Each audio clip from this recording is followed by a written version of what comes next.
Hello friends, welcome to Tamil சமையல். Friends, இன்றைக்கி தமிழ் சமையல்லே பாருங்கள், இந்த சூப்பரான ஒயிட் ரைஸ், காஷ்மீரி பலாவ் உங்கள் சின்ன பசங்களுக்கு குழம்பு இல்லாது சாப்பிட வைக்கிறோம். கரெக்டான மெஜர்மெண்ட்லே இந்த வீடியோவில் நான் சொல்லித்தரேன். இது ஒயிட் ரைஸ் மட்டும் இல்லைங்க, நம்ம சின்ன பசங்களுக்கு ஸ்கின் ஹெல்த்தியாக இருக்கும், டைஜஷன் கூட நல்லா ஆகும். ஃப்ரெண்ட்ஸ், முதல்ல ஒரு பாத்திரத்தில் 5 ஸ்பூன் எண்ணெய் போதுங்க. ஆயில் நீங்கள் நெய் கூட யூஸ் பண்ணலாம்.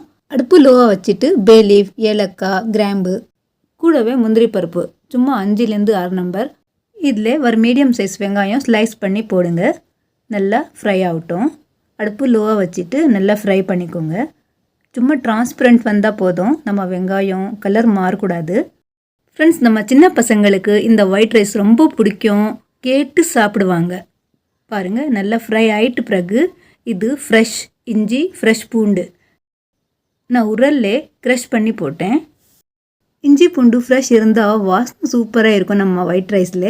அதுக்காக இந்த மாதிரி எப்போவுமே ஃப்ரெஷ் யூஸ் பண்ணுங்கள்.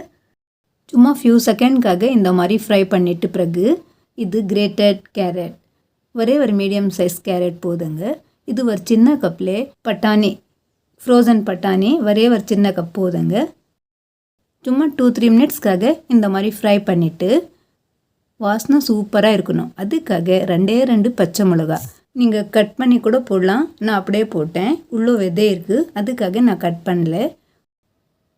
கூடவே கொஞ்சமாக புதினா இலை போட்டு தண்ணி போடுங்க. 3 கிலாஸ் அரிசி போட்டேன், அதுக்கு 6 கிலாஸ் தண்ணி வானங்க. 5 கிலாஸ் போதுங்க. நம்ம அரிசி பழையசி இருக்குது, அதுக்காக 5 கிலாஸ் தண்ணி கரெக்டாக வந்துடும். இப்போது ஃப்ளேம் ஹை வச்சு மூடி க்ளோஸ் பண்ணிடுங்க. நல்லா பாயில் வரட்டும். சும்மா ஃபியூ செகண்டில் பாருங்கள், நல்லா பாயில் வந்திருக்கு. இப்போது தண்ணி இல்லாத அரிசி போடுங்க.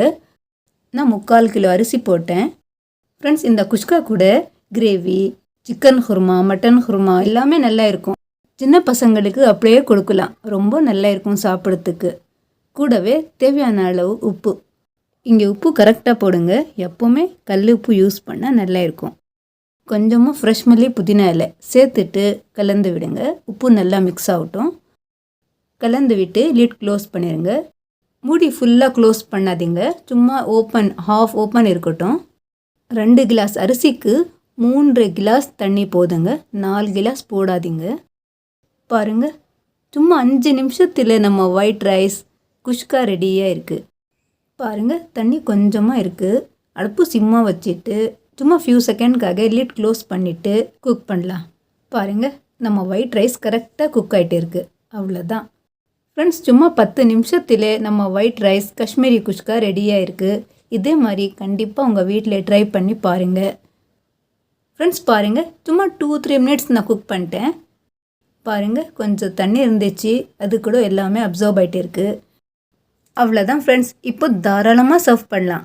ஈஸியாக இருக்குது இல்லை? இந்த ஈஸியாக ரெசிபிக்காக நம்ம வீடியோக்கு லைக் பண்ணுங்கள், ஷேர் பண்ணுங்கள். உங்கள் தமிழ் சமையலுக்கு சப்ஸ்கிரைப் பண்ணிவிட்டு பெல் ப்ரெஸ் பண்ணுங்கள். நான் இன்னொரு முறை நியூ ரெசிபியோட வரேன். தேங்க்யூ.